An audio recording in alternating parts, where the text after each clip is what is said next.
د پاکستان برید څنګه او ولې پاکستان تر سره کړی دی. جان اڅکزی د دې برید باره کې څه ویلي دي. ویډیو وګورئ او سوله افغان چینل سره سبسکرایب کړئ. په کندهار کې د کابل بانک مخې ته د پنجشنبې ورځې تر خونړي برید وروسته چې 21 تنه پکې ووژل شول او تر 40 زیات ټپیان شول، د طالبانو تبلیغاتي پاڼې المرصاد پاکستان په دې برید کې په لاس لرلو تورن کړي دي.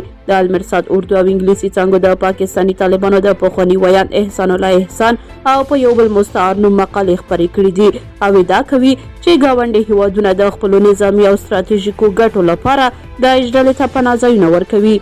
داعش ته د پناه ورکولو هدف یې دا دی چې په سیمه او نړۍ کې د خپلو هدف وړ بریدونو تر سره کولو لپاره وکاروي. مشخصا پاکستان ورته دغه خوندي پناه ځایونه برابر کړي دي. دا په داسې حال کې ده چې د طالبانو کورنۍ چارو وزارت رسما د دغه برید مسؤل خارج داعش یاد کړل او د پاکستان نوم یې نه دی اخیستی، خو مستعار ادرسونه یې مسؤل پاکستان بولي او ډیر کله چې پاکستان مخامخ برید او یا هم افغانستان ته اخطار ورکړي بیرته په انتقاد کې طالبان تر ډیره د پاکستان نوم نه یادوي او یوازې دومره وایي چې ګاونډیان دې له داسې کړنو لاس واخلي. بلخوا د بلوچستان د اطلاعاتو وزیر جان اڅکزی په کندهار کې پر نوي کابل بانک برید ته په اشاره وایي طالبانو ماران ساتلي اوس یې خوري.